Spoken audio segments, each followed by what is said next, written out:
Good morning student. आज हम पाठ 7 दान का हिसाब की बैक एक्सरसाइज करेंगे। सबसे पहले हम करेंगे शब्द अर्थ, शब्दों के अर्थ। नंबर 1 लकदक, महंगे भारी कपड़े। दिवालिया, कंगाल, कंगाल मतलब कुछ भी ना रहना। हड़बड़ाना, जल्दी से। झपटना, लूटना।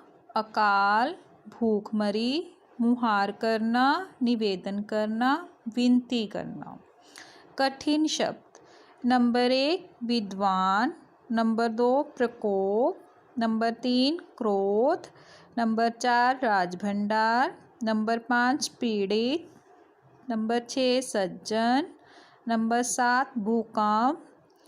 नंबर 8 राजकोष। नंबर 9 ज़रूरतमंद। नंबर 10 सन्यासी।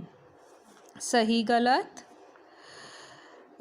नंबर 1 राज्यसभा में नामी लोग होते थे। सही, राज्यसभा में कौन से लोग होते थे?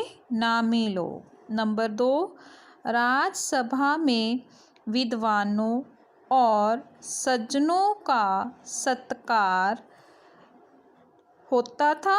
गलत, क्योंकि राज्यसभा में विद्वानों और सज्जनों का सत्कार नहीं होता था। नंबर 3 सन्यासी लालची था। गलत, सन्यासी लालची नहीं था, वह तो लोगों की, जो अकाल से पीड़ित लोग थे, उनकी मदद करना चाहता था। नंबर 4 हिसाब को देखकर मंत्री को चक्कर आ गया। सही, हिसाब को देखकर मंत्री को चक्कर आ गया था, क्योंकि हिसाब जब प्रतिदिन दुगने पैसे निकलने लगे राजकोष से तो हिसाब बढ़ता ही चला गया। खाली स्थान भरो।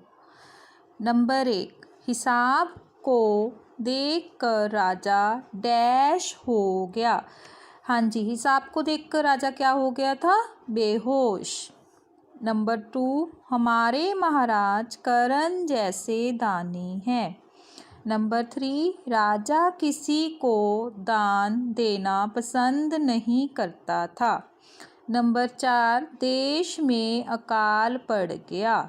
हाँ जी, नंबर 2 हमारे महाराज कर्ण जैसे दानी है। कर्ण कौन था? ये सब ऐसे होंगे कि कर्ण क्या है, कर्ण कौन था? कर्ण, आपने महाभारत देखी है? महाभारत में कुंती का पुत्र था कर्ण, जो कि दुर्योधन का फ्रेंड था ना, कर्ण, अंगराज कर्ण। वो कर्ण कहते हैं कि उस जैसा दानी पूरे संसार में नहीं है। कर्ण सबसे बड़ा दानी था। अगर उससे कोई चीज़ मांगता था तो वो अपनी वो चीज़ दे देता था। इसी तरह सन्यासी ने महाराज को उसकी संज्ञा दी कि महाराज तो कर्ण जैसे दानी है। वाक्य बनाओ। नंबर 1 दान। वाक्य आप कोई भी बना सकते हो, जो आपको अच्छा लगता है, जिसमें आप मिस्टेक नहीं करोगे स्पेलिंग में, वो। पर वाक्य का क्या होता है कि उसका एक अर्थ स्पष्ट होना चाहिए, एक मीनिंगफुल सेंटेंस होना चाहिए। ठीक है, तो सबसे पहले हम दान का लिखते हैं। दान क्या है? हमें गरीब लोगों को दान देना चाहिए। अब ये भी ठीक है, हमें गरीब लोगों को दान देना चाहिए। अब हम दान के और भी वाक्य बना सकते हैं। क्या बना सकते हैं? हमें दान देना चाहिए। राजा दान नहीं देता था। अकाल से पीड़ित लोग राजा से दान मांगने आए। सन्यासी ने राजा से दान मांगा। ये सब वाक्य क्या हैं? ठीक हैं। ठीक। नंबर 2 राजकोष। राजकोष का पहले तो हमें राजकोष का अर्थ क्या है? राजकोष का अर्थ है राजभंडार।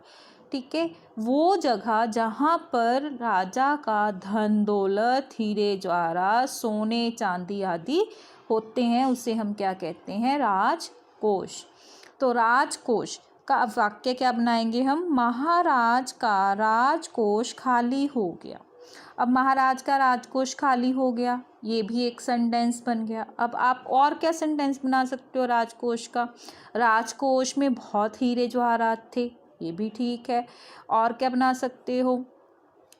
राजा दान नहीं देता था ताकि उसका राजकोष खाली ना हो जाए, ये भी ठीक है। लोगों ने कहा कि आपके राजकोष में बहुत सी धन दौलत है, ये भी ठीक है। तो राजकोष का आप कोई भी सेंटेंस बना सकते हो, बट वो एक मीनिंगफुल सेंटेंस हो। नेक्स्ट है अकाल। अकाल, देश में अकाल पड़ गया। अकाल से पीड़ित लोग राजा से दान मांगने आए। सन्यासी ने अकाल से पीड़ित लोगों की सहायता की। राजा ने दान देकर अकाल से पीड़ित लोगों की सहायता की। ये सब वाक्य क्या हैं? बिल्कुल ठीक। आप कोई भी वाक्य लिख सकते हो। क्रोध, क्रोध का अर्थ क्या होता है? गुस्सा। हमें क्रोध नहीं करना चाहिए। ठीक, हमें क्रोध नहीं करना चाहिए। क्रोध करने से क्या हो जाता है? क्रोध करने से बना बनाया काम बिगड़ जाता है, ये भी ठीक है।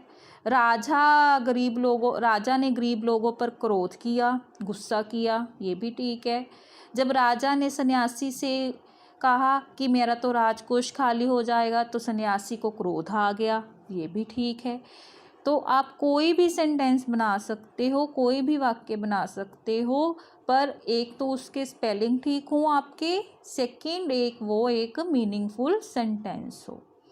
Okay, thank you.